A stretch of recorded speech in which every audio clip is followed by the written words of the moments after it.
Assalamualaikum warahmatullahi wabarakatuh. Halo, apa kabar anak-anakku? Alhamdulillahirrabbilalamin.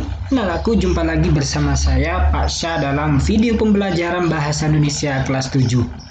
Sebelum kita mulai, marilah kita berdoa agar materi yang akan kita pelajari dapat dipahami dan bermanfaat. Marilah kita berdoa. Rabbi zidni ilma warzuqni fahma wahlul 'uqdatam min lisani yafqahu qawli. Amin. Anak-anakku, kali ini kita akan belajar tentang teks prosedur.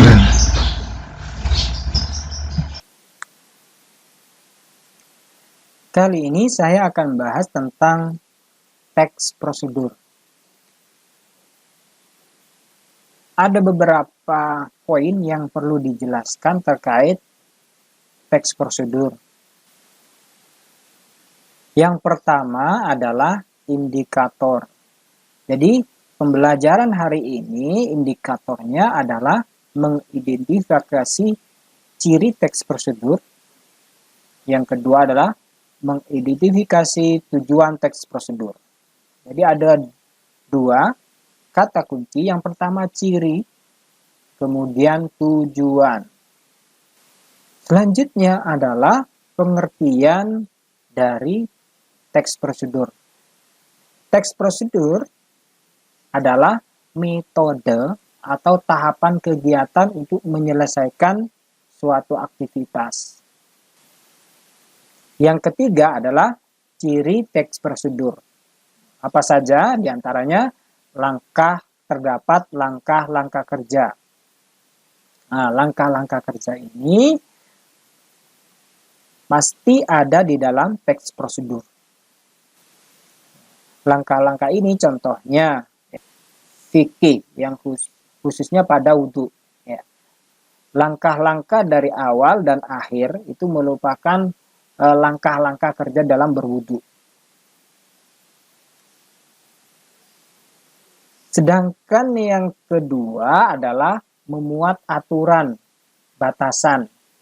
Contoh dalam fikih wudhu, tentang wudhu, itu kan ada aturan sampai kalau dalam pembuatan kue itu ada takaran-takaran, berapa gram, berapa sendok, dan sebagainya. Ya, batasan proses langkah kerja, contohnya menyalakan api sedang, yaitu langkah proses. Yang terakhir adalah langkah-langkah. Langkah-langkah disusun secara sistematis. Artinya, langkah-langkah itu diurutkan dan tidak boleh diacak. Contohnya di dalam wudhu, itu ada urutan-urutan mengerjakan wudhu. Nah, urutan-urutan tersebut tidak boleh diacak. Itu adalah yang dimaksud disusun secara sistematis. Kemudian tujuan teks prosedur yang pertama adalah memandu cara menggunakan atau memainkan suatu alat. Yang kedua adalah cara membuat. Yang ketiga adalah cara melakukan. Selanjutnya adalah ciri bahasa dari teks prosedur. Ciri bahasa dari teks prosedur adalah yang pertama adalah kalimat perintah. Di dalam teks prosedur terdapat kalimat perintah. Apa saja ciri dari kalimat perintah? Yang pertama, kalimat perintah bisa dilisankan dan berintonasi naik di awal dan berintonasi rendah di akhir. Contoh, masukkan air ke dalam baskom. Ini kan di awal itu berintonasi naik, kemudian di akhir berintonasi rendah. Nah, yang kedua, kata yang berintonasi naik biasanya menggunakan kata dasar. Contoh, memasukkan. Nah, kata dasarnya adalah masuk. Nah, selanjutnya adalah kalimat inversi dalam kalimat yang disusun predikat mendahului subjek. Jadi ciri yang ketiga adalah di dalam kalimat perintah, khususnya pada teks prosedur, itu susunannya menggunakan P, S, dan K. Contohnya, masukkan air ke dalam baskom, itu susunannya adalah P, S, K, keterangan. K adalah keterangan. Ciri selanjutnya adalah menggunakan atau diimbuhi partikel lah. Kan, contoh ya, masukkan itu kan menggunakan partikel kan. Kemudian bisa bukalah, ini menggunakan partikel lah. Contoh yang menggunakan partikel lah. Ciri bahasa selanjutnya, ciri kalimat perintah selanjutnya adalah menggunakan tanda seru. Ya, kalimat perintah diakhiri dengan tanda seru. Jika itu dalam bahasa tulisan, ini khusus bahasa tulisan. Selanjutnya adalah terdapat saran, larangan agar diperoleh maksimal pada waktu menggunakan atau membuat. Ciri kalimat saran. Ciri kalimat saran. Di sini kalimat saran diawali dengan sebaiknya. Ya, jadi kalimat saran diawali dengan kata sebaiknya, seharusnya, hendaknya. Nah, itu saran. Penggunaan kata dengan ukuran akurat. Nah, contoh dari akurat adalah 1 sendok gram, 2 lembar daun siji. Kemudian menggunakan kelompok kalimat dengan batasan yang jelas. Menggunakan kelompok kalimat dengan batasan yang jelas. Batasan, contoh batasan. Rebus hingga matang. Ini batasan. Hingga matang. Kemudian lipat bagian tiap ujung kanan sehingga rapi. Batasannya itu adalah bagian ujung kanan.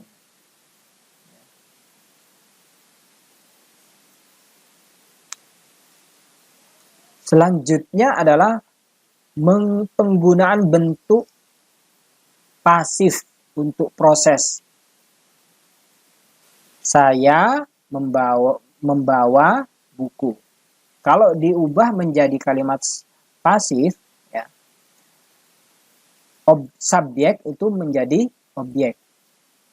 Subjeknya pertama adalah saya, membawa adalah predikat, kemudian buku adalah objek. Untuk membuat kalimat pasif, itu objek menjadi subjek, kemudian subjek menjadi objek. Contoh, buku dibawa oleh saya. Nah, yang dimaksud di sini adalah contoh dimasak. Ini kan proses memasak. Cirinya adalah menggunakan kata ada di. Dimasak. Digoreng. Proses menggoreng. Ini adalah contoh bentuk pasif untuk proses. Selanjutnya adalah penggunaan kata keterangan cara, keterangan alat, keterangan tujuan. Keterangan alat, keterangan cara, keterangan alat, dan keterangan tujuan. Ini kita bahas satu-satu di materi lain. Setelah kita mempelajari materi yang di atas, kita lihat contoh dari teks prosedur cara membuat telur mata sapi. Struktur yang pertama adalah yang ini, setiap pagi ini adalah pembukaan. Kemudian struktur yang kedua adalah bahan dan alat. Yang ketiga adalah tahapannya, tahapan membuat. Nah, ciri teks prosedur tadi sudah saya jelaskan. Ciri yang pertama tadi adalah langkah-langkah. Kemudian batasan dan disusun secara sistematis. Kira-kira yang mana yang dimaksud dengan langkah-langkah? Ya, yang dimaksud dengan langkah-langkah ini ada pada cara membuat. Ini langkah pertama, langkah kedua, langkah ketiga, langkah keempat, dan langkah kelima. Itu adalah langkah-langkah. Kemudian apa batasan? Yang ciri yang kedua adalah batasan. Batasan di sini ini hanya ada yang pertama batasan.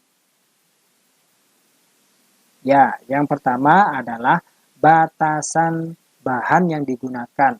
Ya, contohnya di sini jangan lupa menambahkan garam secukupnya. Kemudian kalau dalam proses itu adalah nyalakan api dengan ukuran sedang. Nah, ukuran sedang ini merupakan proses yang dibatasi.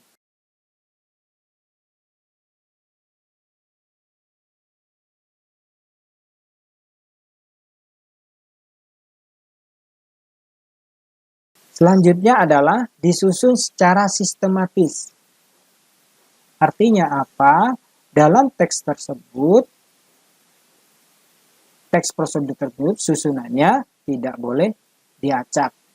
Contoh, tidak boleh ya,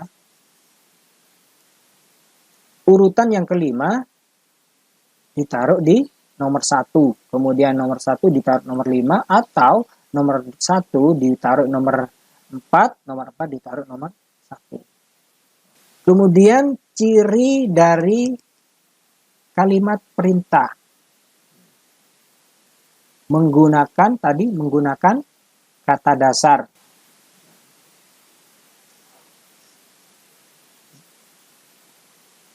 Di kalimat pertama, ini kalimat pertama menggunakan kata nyalakan. Kata dasarnya itu nyala. Nah, selanjutnya adalah cirinya adalah predikat diawali dengan predikat dan subjek, kemudian keterangan. Nah, contohnya ini nyalakan ini adalah predikatnya, sedangkan api adalah subjeknya. Kemudian tujuan dari teks prosedur ini adalah membuat telur mata sapi. Kemudian yang terakhir adalah jenis teks prosedur. Ada jenis teks prosedur cara memainkan alat, contohnya memainkan alat musik.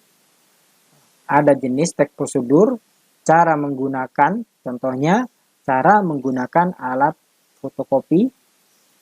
Yang ketiga adalah cara membuat jus. Yang keempat adalah cara menari, berarti bentuknya kegiatan atau melakukan. Ini adalah jenis-jenis teks prosedur. Demikian dari saya, mudah-mudahan dapat dipahami. Assalamualaikum warahmatullahi wabarakatuh.